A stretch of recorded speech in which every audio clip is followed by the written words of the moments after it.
the power of a loving being who, in the midst of her life literally being shattered, to be enough of a presence to inspire someone else to follow through on their purpose. Can there be a greater example of how to live our lives? Yeah, the power of love, David, as we said, there's nothing like it. Welcome to another episode of Threads of Enlightenment. As usual, guys, it is my honor to welcome our guests because I personally feel that they're coming with a couple of things I deem very expensive. Time, what a precious commodity that has been offered to us 24 hours. And I swear to you, if you disrespect time, he will disrespect you. The other is the journey. The journey is a powerful created David. It gave him some stuff that we want access to. What are those stuff? Wisdom, knowledge, insights, revelation, all those wonderful things we want access because why? We want to become better human spirits while we're here on this planet.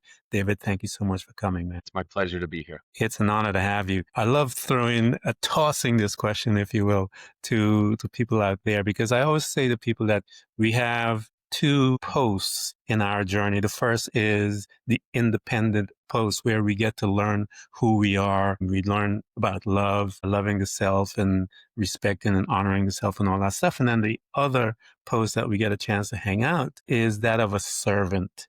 We get an opportunity to serve those from the knowledge and the insight that we gain through our journey. And my question to you is, how do you serve mankind? Last night I was with a friend who is having struggles with relationships mostly. And I found that I had a choice in that moment to just provide the listening ear, which of course is the first step. But then my choice was there's so many platitudes. There's so many just standard things about the way people interact, or I could be frustrated too about this other person in their life, or I could give in to the frustration and all of that. And I realized that in that moment, in that space, which was slightly unusual, or I could just speak truth and I could remind my friend that they have an opportunity here in the midst of turmoil, in the midst of being triggered, if you will, by this other person, in the midst of their wants and their needs, to in fact find peace and to be forgiving and to decide who they wanted to be. And they could take the opportunity without any sense of wondering how the other person might react, or even if they needed to interact with that other person, to find within them the power to be forgiving and loving. And not because they expected an outcome the next day or some sort of response, but because who they wanted to be was forgiving and loving. And it was a really beautiful moment of watching kind of a light bulb go on. I realized that for myself, the answer to your question is the way I serve is by reminding people that fundamentally who they are, who they can choose to be, is to be a loving being on this planet. And that in fact, that's their responsibility, and that these both delightful and sometimes painful interactions with other people, that's their opportunity to be that. And rather than sip another sip of wine and say, oh, aren't people the worst? I, in that moment, chose to be the servant who said, maybe there's a higher calling here. And that's what I do. It's a powerful imagery. I tell people that authenticity is usually forged in through adversity. You have to go inside. One has to excavate all of the traumas that we have been programmed to believe. And as we excavate those, then we get an opportunity to witness who we truly are. And the journey to me, David, is a process of remembering who we truly are as we walk through that. And it's a powerful space to remember because we get to see how beautiful we truly are, how loving, how wise, all of that resides within us. And most of us are afraid to sit with self, but it is in the sitting with self that one becomes authentic. There's no other way that I know that we can walk that road. One of our customs, David, is to go back. I call it the beginnings of our beginnings, if you will.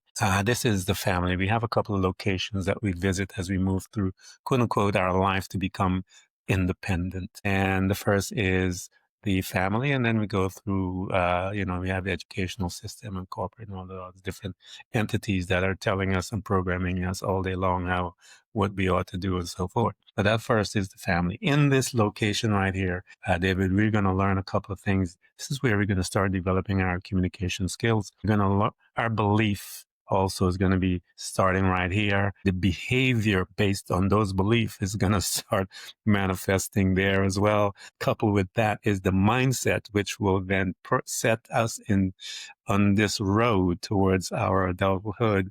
And all of that mixture of wonderful, powerful madness is there. What was your family unit like? So I was raised in a blended family. There were 6 children, 3 from my mother, and my stepfather had 3 children of his own. Part of what I have to recognize and that I'm grateful for was that we lived a very privileged life in suburban Midwestern United States. I was the youngest of the 6, and so I had an interesting simultaneous experience of being quite adored and coddled, but also being sort of left alone and independent.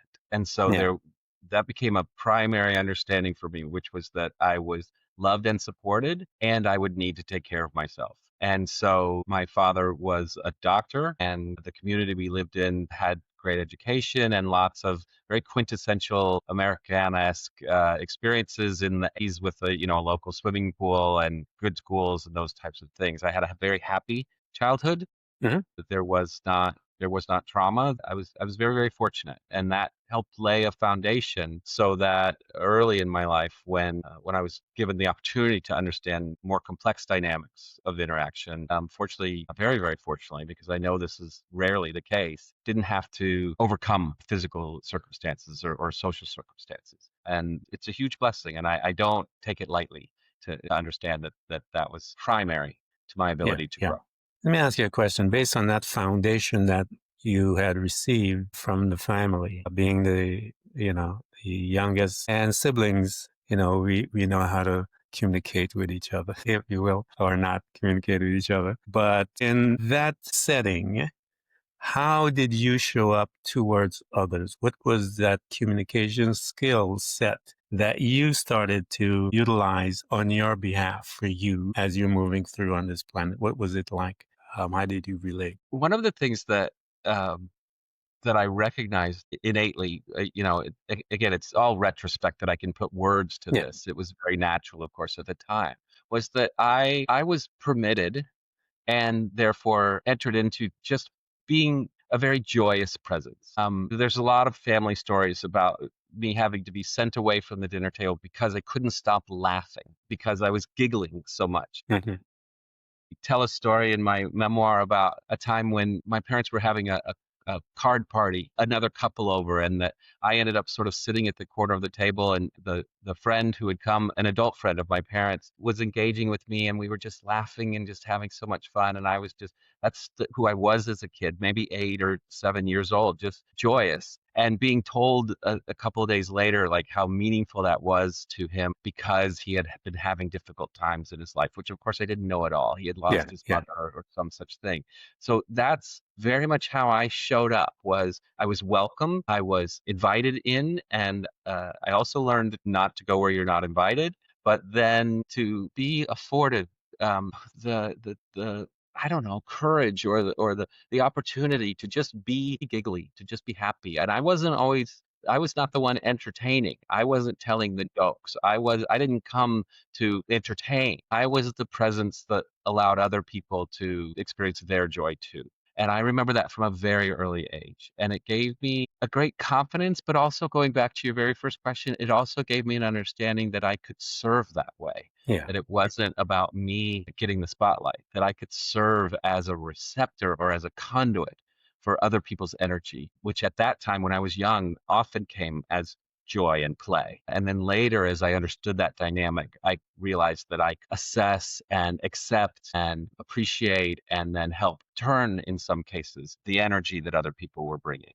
And so, very early on, without, of course, all of these words, I had an understanding that we could interact in a way that made a difference. Yeah, those are powerful states that, David, that and first to recognize there is a degree of understanding that this young individual has, uh, like an inner knowing of, and those are some, as I said, powerful states to be in: giggly, laughter, and joy. These wonderful states physically can be healing, spiritually can be transformative, all of these wonderful things within those two powerful forces that people don't even pay attention. But that is awesome that you were afforded the opportunity to be in that space, but also had some inkling as to the degree of impact that it would make in a being. And that is wonderful. As you're moving through life, with one of the very first crossroads, if you will,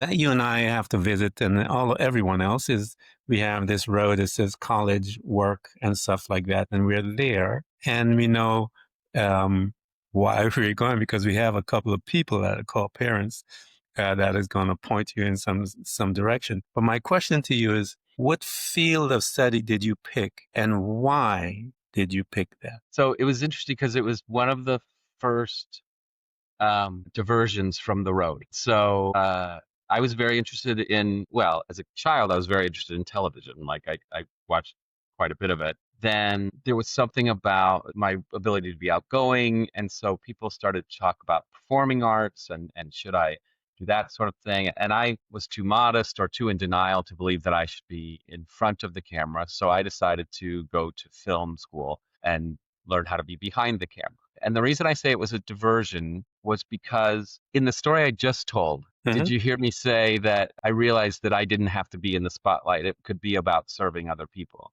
And I truly tell without too much irony that, but then I set all that aside and decided to go film school to be rich and famous. And so, like, there was just a moment where in that decision, which of course we're 17 years old, we're supposed to know everything that's there. You know, pick the rest of your life in this moment type of thing. And I said, okay, I've done, and I had done a lot of community service in high school. I had done a lot of outward service in a lot of different ways. And I said, okay, now I'm going to go and I'm going to choose this path, which will be, truly the me path. And I enjoyed the technical aspects of the art because I have a fine arts degree. The school I went to was an art school, even though it was film was the medium. I experienced a couple of important things. One was that I realized that I appreciated when I was in roles that were supporting other people. This is a theme that we're hearing now.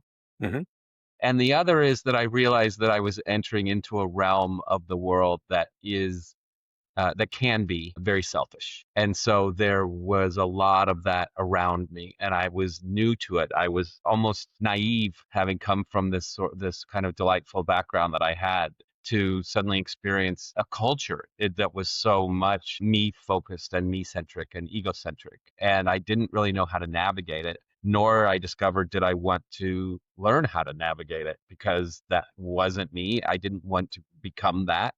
And so after school, I quickly left and went back, but also I had been, as I said, working in personal development programs and leadership programs, particularly for students and high school students. And I was called right back into that loving space, which made a lot of sense and still does. I dipped my toe in, and it wasn't whether I was talented or good or could make a living at it. It was, this is an energy that I don't care to engage in. And so I didn't. And Yeah.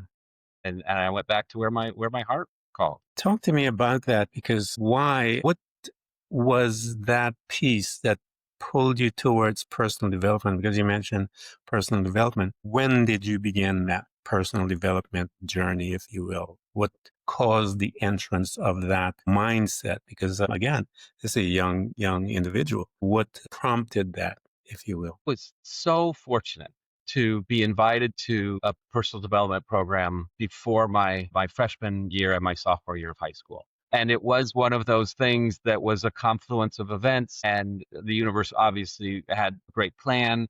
But as an elected member of the student government, I was handed a letter that said, we're starting this program. It's a week-long intensive at a local university, and it was under the guise of leadership development. And what it is, because it still goes on in some areas, is the creation of a very safe place full of a great many loving and caring people, and includes the opportunity to forge authentic friendships and relationships. And I experienced a week of that, and it was the clear bell going off. It was the signal. And so I was involved in that for not just that program, but then similar programs all through my high school years. Like I say, I had this little diversion in college, and then I went back to be on the staff of those and other programs from there. The other answer to your question, though, Ken, I think is that similar to with my friend last night, similar to all of the ways that I teach, all of the methodologies that I do, I found that I really adored the aha moment.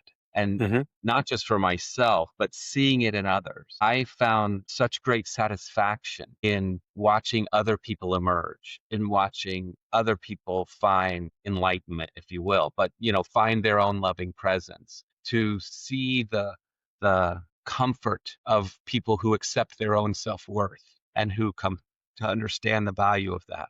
That wasn't something the universe was designed to let me know that there Hmm. was value in that for me too. And so I Yes. began to pursue that and really relish it and really seek it out. And during the many years when I didn't do that, that was really when I found that I was losing myself. And so those two things combined, both the opportunity to experience it, but then the delight in helping others discover it.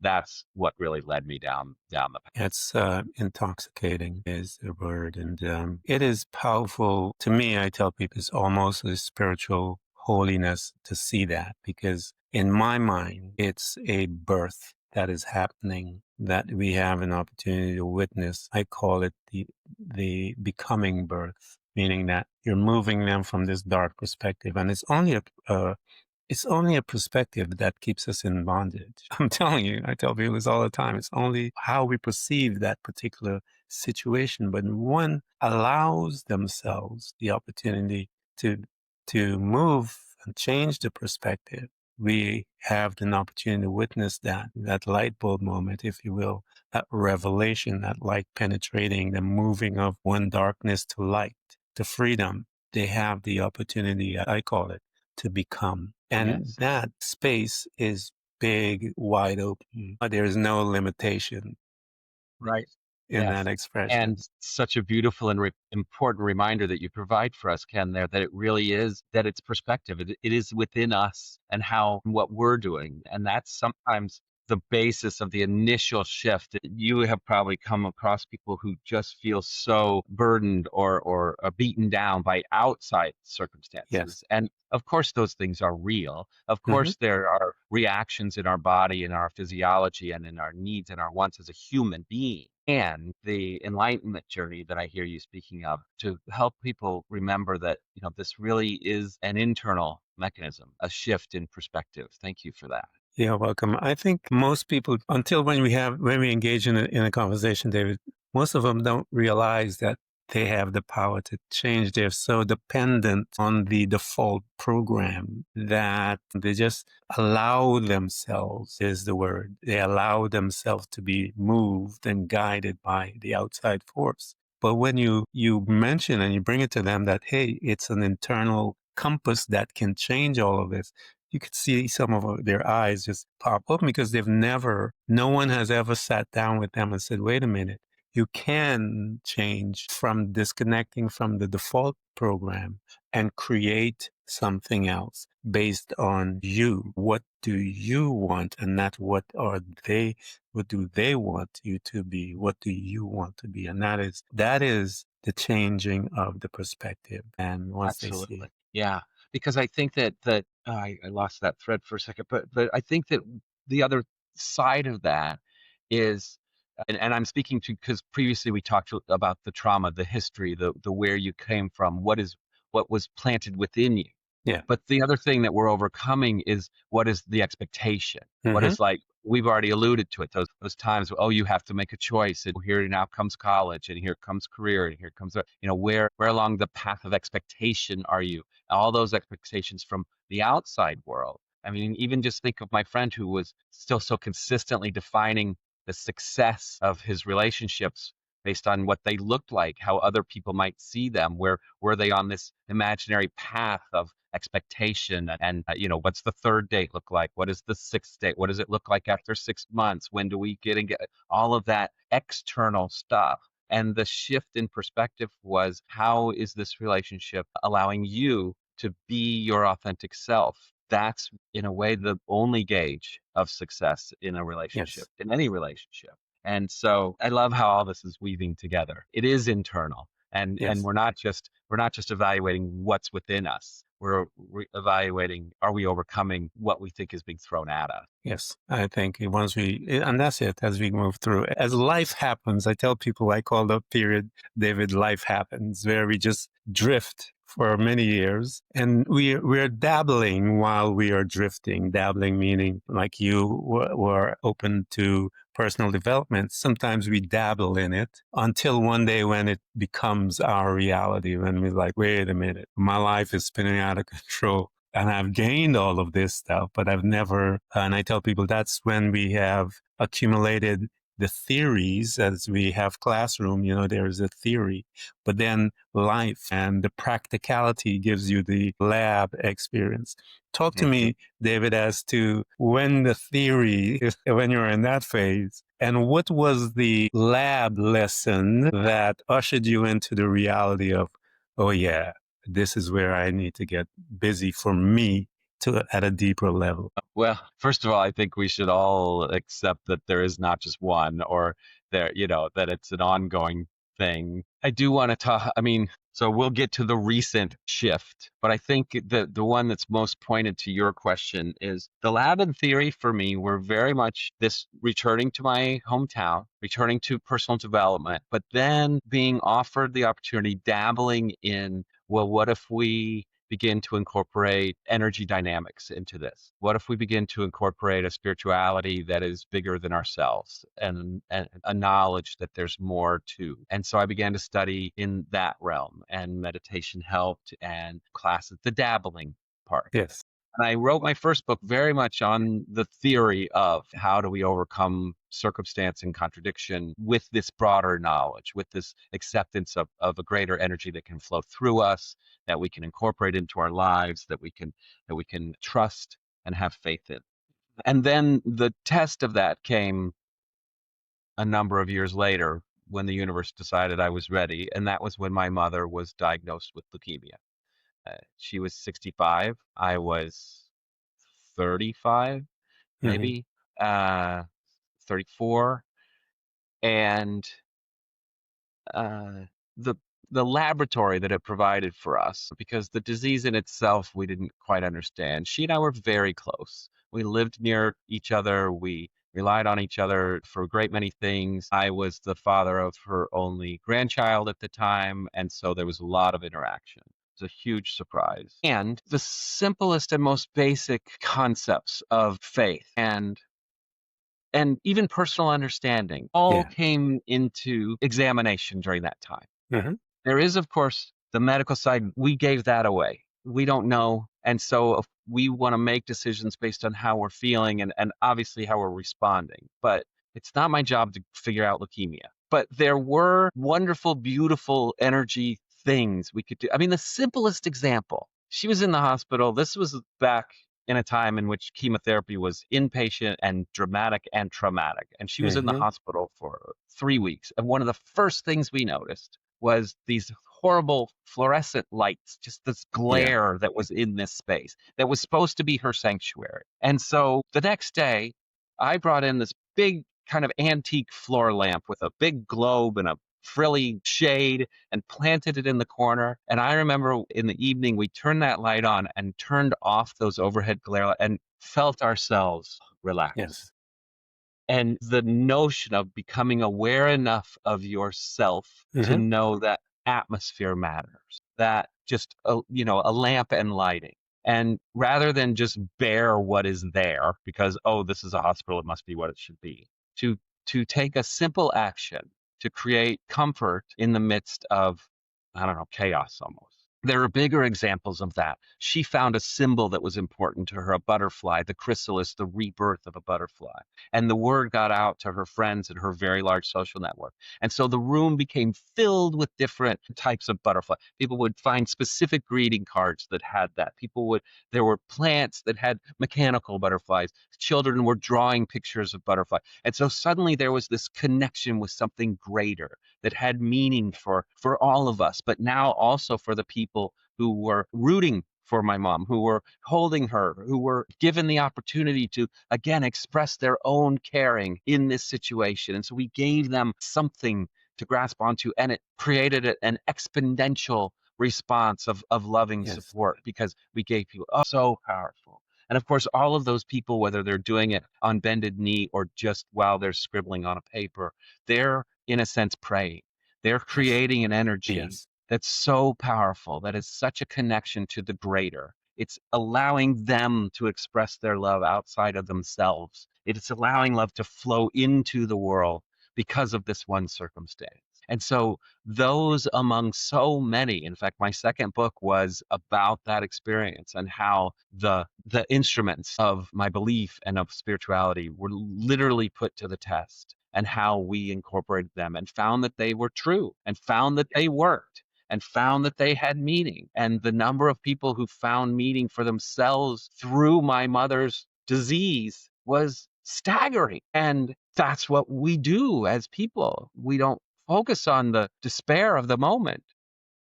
Yep. And I'll give you just No, one no, go ahead. example Go of ahead. the power of this. Yeah. The diagnosis came very fast. And in fact, when her physician got the test results and we met with him, he encouraged her to go into the hospital immediately. So her life was completely turned upside down. You can imagine Yeah. chaos is the word as we go from a doctor's office into a hospital, and there's so much happening, and there's so much many decisions to be made, and the care. And there was a nurse there who was amazing. Nurses are angels, and Yes. all of them that we met were. Yeah. And my mom had a way of just bringing out the very, just in the midst of, she's the patient, and she would bring the light from others. So I I think it was the second day, maybe even the first. My wife at the time and I went out for dinner, and we were coming back through the hallway, and we bumped into one of the nurses. Her name was Dawn, Hmm. and she stopped us in the hall. I'm getting a little overcome at the thought of it. She had been caring for my mother. And honestly, maybe it was 12 hours in, maybe it was 24. And she stopped us and she said, oncology, the care of cancer patients, is very difficult. And I've been doing it for a few years, and it's very, very hard. And today was my decision day. This is the nurse speaking. Was my decision day. I had an opportunity to shift my work to a different area. And I want you to know that it was your mother who inspired me to stay in this work. And I thought, the power of a loving being who, in the midst of her life literally being shattered, to be enough of a presence to inspire someone else to follow through on their purpose. Can there be a greater example of how to live our lives? Yeah. The power of love, David, as we said, there's nothing like it. David said so much in that exchange there. Your faith is not faith until it's tested. Before that is simply your opinion you have. And then when it's tested, it changes from an opinion to a belief. Is then when it becomes a belief, it is then called faith. Because the scripture says, we believe, therefore we speak. You have to believe it first in order to declare it. I declare that I believe this. I believe what I'm doing. And so many of us are walking around with some beautiful opinions. But like I said, until you are put through that ringer, as we call it, and hold on to that, regardless of what that ringer is doing to you, then you know that is truth. And I tell people there's two things that I'm aware of in life: facts and truth. And truth will always, facts changes all the time. It'll come, things will come, and the fact that they gave you this is going to change because of some, but truth is always, it's universal. It resides, it doesn't, it's not worried about facts and stuff like it. It just sits there. And so it is our responsibility to decide, David, which one do we want to believe? What do you want to do? And it's our decision, as you said. So here you put a powerful story about your mom, and what a powerful individual that allowed everyone around her to taste and see how good love is and what it's about. And that's a beautiful story. As you and your mom, and my mom and I were best friends as well, as you and your mom and your family and all the others outside that she was touching, and as your opinions become facts, David, talk to me as to, because how did it change you? How did your fate now, which is a reality because once you believe it, it is real, it is you. How did that change David being around his mother? The confidence that it provided, the peace that it gave me, and the ability to just step forward in this delicate balance, sometimes hard to achieve, sometimes very natural, of needing to do and engage and Yeah. honor my human self, and simultaneously trusting and knowing that whilst I'm pinging them with my energy are outside, they are part of a network that I don't have to control or weave constantly or try and figure out or untangle or that to it gave me a knowledge that all of those things were and it really gave me the touch point for where Hmm. that fine line is between what one of my mantras became, what is mine to do? Show me Yes. what is mine to do. Let me just accept what is mine to do and allow me and then I was accepted permission to release all of the things that were not mine to do. I use that mantra to this day, Yeah. especially as people come to me and I'm a dad, I'm a fixer, I have masculine energy. I wanted things to just I want to make it right for other people. And my longing to see that light bulb moment sometimes makes me want to get in there and tinker and say, "No, this is how you do it." Okay, what's mine to do? Yeah. And so finding that delicate line, that balance, I think that that was a primary result of that experience. And so one of the thrills, joys, benefits of this path that you and I talk about is that quiet and remarkable confidence that comes from knowing that I've done what I can do as a human. I don't abdicate responsibility. And I've done all that I need to do because I am in partnership with something so grand and Yes. something so powerful. And I can trust that.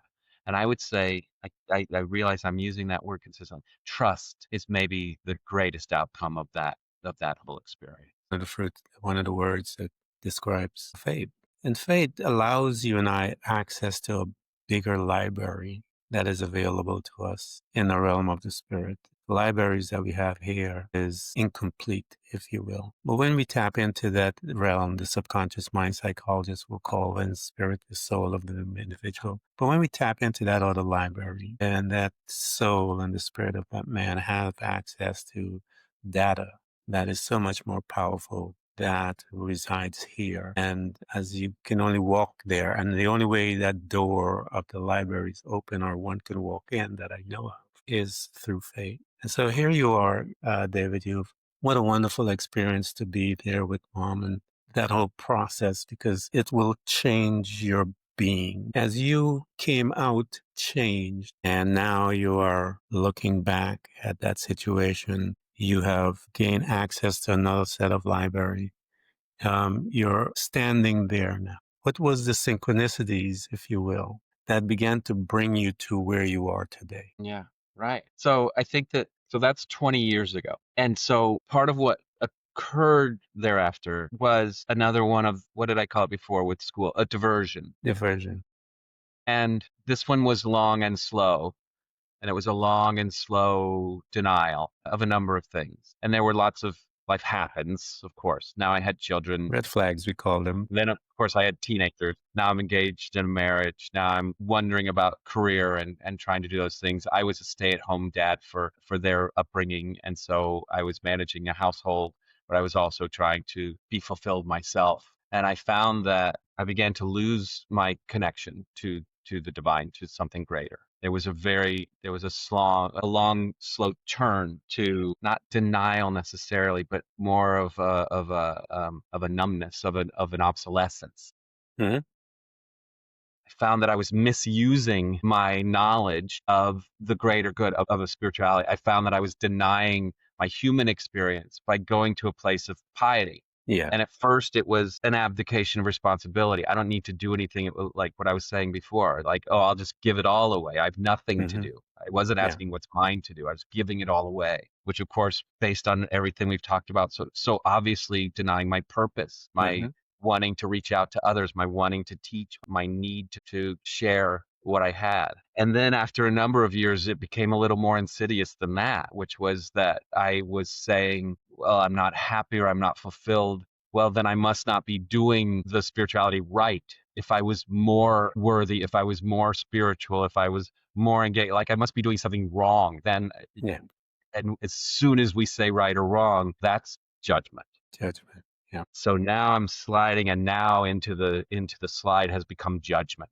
And the judgment of others is one thing, my friends, but you all know that the judgment of self is far more damning. And so now I'm damning myself. You're not good enough. You don't deserve. You haven't done enough. And that leads, remember, we're talking about a very long Mm-hmm. journey to then just almost a complete loss. I mean, I describe it as getting smaller and smaller and smaller, getting less and less and less, to the point of truly diagnosable depression. And for me, depression wasn't sadness. Depression was numbness. It was not feeling anything. And then entering into a place where, because I am self-aware, asking myself that, well, what would make it better? And when that answer goes from try this to I don't know, then despair sets in. And that's how the journey becomes dangerous. And it's, well, if there's nothing that could help, if it's never going to be better, then what's the point? What's the point? Yeah. Then and if and then as your children grow more independent, and my primary relationship, my marriage, was less engaged, let's say, as we give in to the sensibilities from the outside of, well, I have the cars and the house and stability and comfort. So many people don't have what I have. I should just accept with grace that this is what life is, even though I'm dead inside. And the turning point on that was true frightening ideation about taking that next step. Never, as has been explained to me by professionals, to a point of danger, but certainly to a point that scared me enough to say it's the fork in the road. Decide. And also admitting that I would need help.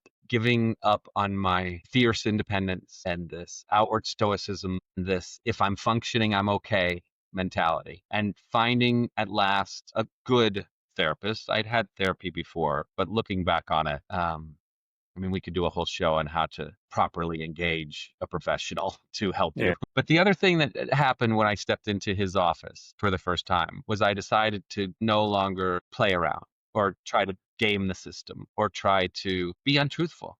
It was time to put everything on the table and all that I was feeling, and to dive back into emotion and to accept the call of the universe, but also react to the messages that instinctually were coming from the human side, and evaluate what was happening from the action side, and enter into a system, and we're not talking immediately, obviously, and over years, beginning to reclaim who I am, all the way back to exactly the very first question: what's my purpose? Who do I Yeah. serve? And reclaiming that. Yeah. I think I always say this, David. You cannot heal totally until one becomes vulnerable. It is the starting point. It is the beginning of the beginnings to that different life, the beyond, if you will, because it's in that space right there, the vulnerability piece. And all of you guys that are listening to us, men especially, because they tell us that, big boys don't cry and all the other things, and that we should be afraid or shouldn't go there. But I want to bring a different perspective. You need to go there in order to become a better man, a true, powerful man. And when you go there and let it go, it takes many cases, as David said. You need to find your tribe, that place where you can be your safe place, if you will, so that you can be vulnerable. You can't trust everyone at that place. You have to find your tribe, very important, so that you can get that support that you need, because it's at that state that you are going to rely on that individual to hold your hands, if you will. And as you became vulnerable, David, and allowed yourself the opportunity to truly heal, as you were there, and you're going to notice a couple of things. What did you notice, and what tools, because you mentioned meditation before, what tools did you bring into your space to assist you to move from that darkness, the place and also the place of vulnerability as well, between the darkness and the vulnerability. What tools did you bring in to assist you as you started noticing certain things that was there inside of David? So I just want to remind, well, first of all, I want to say, again, I just love what you just said.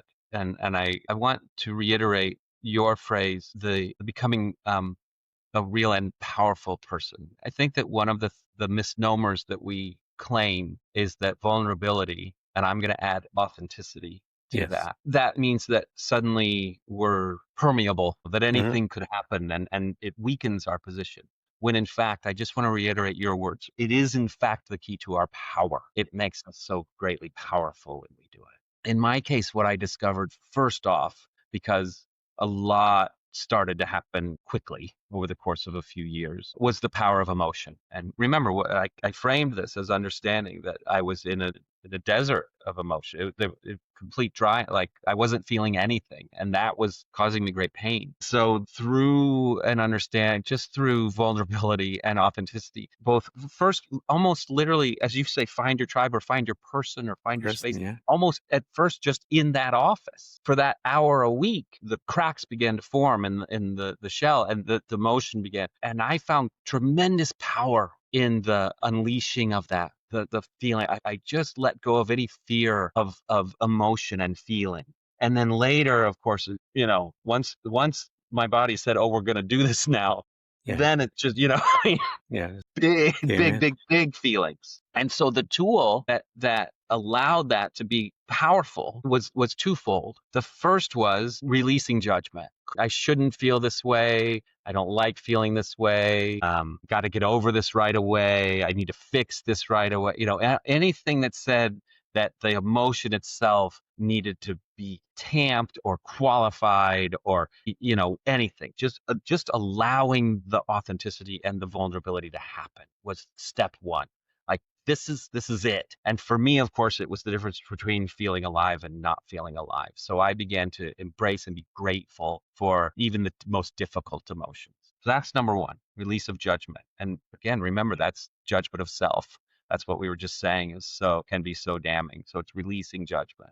The second was that this became an introduction or a reminder to something that I had done as an empowered young person that we haven't really talked about yet, but it was the ability to have these conversations, to evaluate, to come to understanding Hmm. about what I was learning. It was almost giving myself the aha moment by allowing dialogue and exploration and introspection to after, or sometimes even during the feeling of these emotions, to begin to understand either, well, where did they come from or where are they leading me? And there was this lovely shift even in my therapy where I realized, okay, we're done sort of evaluating where I've come from, and now we're getting into evaluating where I want to go. And the tool of emotion and then introspection works on both sides. And understanding that my feelings were a gift, that this human experience, which I had formerly set aside and said, oh no, I need to be in the pious experience. I need to just be the divine. But when I began integrating the two and realizing that my human experience is in fact the conduit to the divine, that my frustration can be a call from energy to do, to act, to be present, to follow my purpose, that anger can in fact be a reminder of my values of justice or my values of peace or my values of humanity or compassion. I'm angry because, as opposed to I'm just angry and I don't want to feel that way. Yeah. Knowing that joy, enthusiasm is a word that its root comes from the Latin ethos, energy of the gods. Hmm. Understanding that the wonderful feelings were also a way to understand what I'm being asked to do, to engage, to integrate into the energy part of myself and the action and the doing part of myself, and to nurture and feel that emotion, to be able to enter into a self-supporting modality where all of those different facets of the human experience were working together, and that even the most difficult feelings could be soothed by the the unending compassion and love that's available to us from the universe, or that action that needed to be taken in order to resolve what was a feeling or emotion. Integrating these things, that became the primary tool. How do these things work together to guide me to a place of that Love great that. word of power? Love that, David. I'm going to ask you a favor, David, because I have another. I'm loving and enjoying this conversation. I really am. Thank you so much. And I want to go a little deeper with you. I want to. Oh, wow. I'd love that. Thanks for tuning in to Threads of Enlightenment with Ken Primus. Hopefully, you're now feeling more empowered to overcome the challenges in your life, whatever they may be. Share that inspiration with others by telling them about this podcast, rating it, and of course, remember to subscribe so you don't miss a single episode. For more connection, you can find us on Facebook and Instagram by searching for Threads of Enlightenment. Until next time, stay enlightened.